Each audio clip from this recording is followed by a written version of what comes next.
Italian Wine Podcast. Chin Chin with Italian wine people.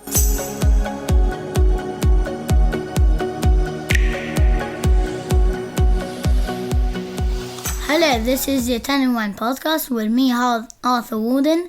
My guest today is Monty Waldin. Thanks, Arthur, for having me on the show. Looking forward to your first question. What's your first question then? So, how did you get into wine?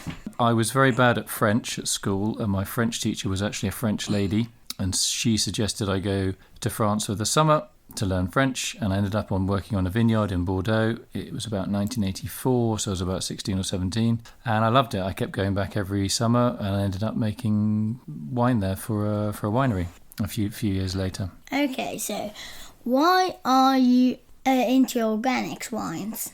Well, it's for two reasons mainly. The first reason is my grandfather, which is your great-grandfather, was a smallholder. He grew his own fruit and vegetables, and my dad, so your grandfather, did the same thing. And I think you are what you eat. And if you work with nature rather than against it by farming as naturally as possible, you're going to make healthier food and then have healthier human beings. And when I went to Bordeaux, the winery I worked on there was very, very conventional, using all sorts of pesticides and herbicides and fungicides. And basically see all the money leaving out of the farm gate. Hard to make money in wine where we were in Bordeaux. You're spending a lot of money on products that not only that you don't need them, they don't do anything for wine quality, and they're very, very expensive. And then ultimately this guy went bankrupt. And it was a real lesson for me about the link between economic sustainability and environmental sustainability, and also wine quality. So that's why I'm into organics and biodynamics.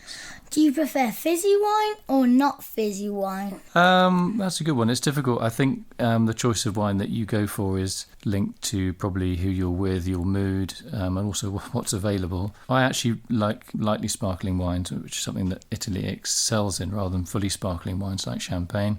I like a wine that has a little bit of a prickle when you drink it, and that again probably stems from the fact that when you're making wine, you're often tasting a lot of samples from vats that are slightly fizzy. So I like that kind of mouthfeel. And one of my favourite regions is Emilia, where in Emilia-Romagna, where you have these lovely lightly sparkling wines, often with a little bit of sweetness, lots of fruit, and they're easy to drink and great with food. So that's one of my favourite wine styles, and incredible value as well. Next. How do you see future of Italian wines? Ooh, that's a big one.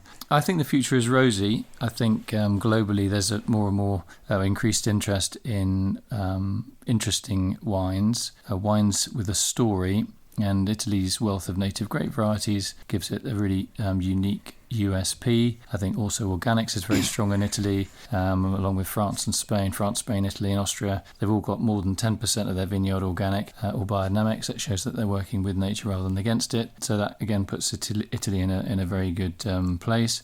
I think the elephant in the room obviously is climate change, and we're going to see a lot of changes in the way that people farm, because we get sudden downpours and then really long periods of extreme heat, and that's really difficult for vines, even though they're very robust plants. So you need to create a vineyard environment that is conducive to vines producing top quality wine in an uncertain climatic situation. So that just means you have to have vines with very strong roots, deeper roots, and you get that by using things like cover crops or compost, which is kind of like living fertility rather than conventional fertility, which is salt, which is conventional fertilizers. And obviously if you're on a hot beach, the last thing you want to do is being given a glass of salt. What you want is something that's soft and has a bit of liquid in it, which is what compost does have, and it allows the soil to breathe and it retains water when it does rain. So you're going to see much more organics, I think, in the future, partly as a result of climate change and also consumer pressure. Okay, so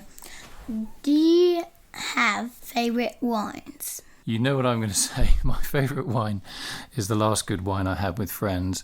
If you put me on a desert island, which I hope you don't, I would probably have a lightly sparkling wine like we've just been talking about. They're sort of frizzanti wines, because they have a little bit of that sort of life in them with the bubbles. I wouldn't want a heavy Pomerol or Brunello or anything like that. I want something that's refreshing and a little bit of fun that isn't too serious if I was on my own on a desert island. Next.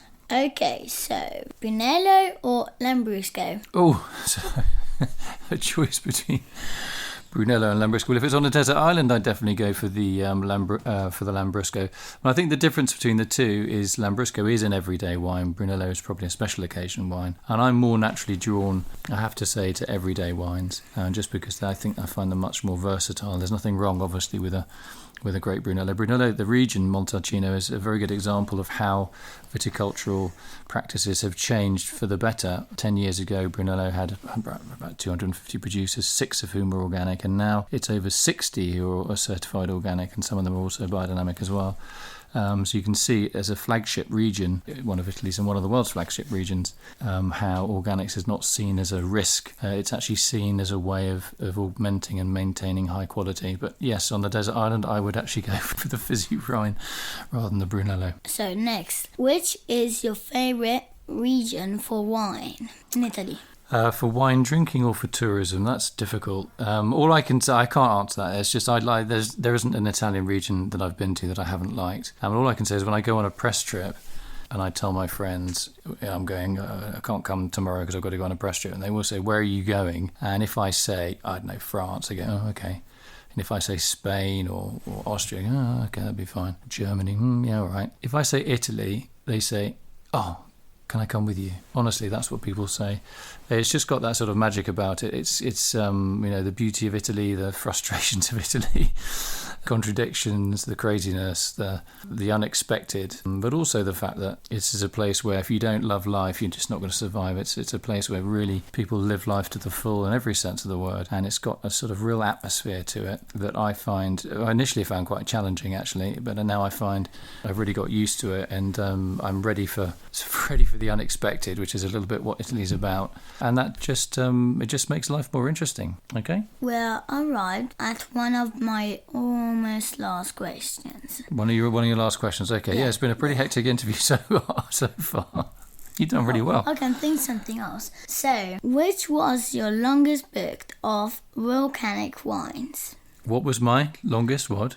Longest book. The longest book that I've written? Yeah. A lot of people say all my books are long because they probably send people to sleep. I don't know what my longest book was. Probably, it's a book on biodynamics, probably, explaining, lunar cycles and etheric formative forces and compost and cow horns and things like that. Probably, 300 or 400 pages, which is probably a lot more than you do at school, actually, my little lad, isn't it? They don't work you very hard at school. No, they do. Ooh, don't know about that. We do. I don't know about that. Okay, are we done? Almost. My last questions. Well, So, my last question could be, which was your longest broadcast? my longest podcast? Podcast, yeah. Do you know? I don't know. I'll have to ask Julia Bruner, my wonderful producer. She'll know. I honestly don't know what our longest podcast was. I know we don't have a set time for them. If somebody wants to talk, we let them talk. It's not like we get people in the door and out of the door. I honestly can't remember. Oh, that's a good question. You've caught me on the hop there, I'm afraid. Okay, so we finished from me, Arthur, with my dad, Monty. Thanks, Arth. Okay, bye. You're a natural. It's been great getting your questions, and let's hope this all makes sense when it's broadcast. Bye. Thanks, darling. Bye. Follow Italian Wine Podcast on Facebook and Instagram.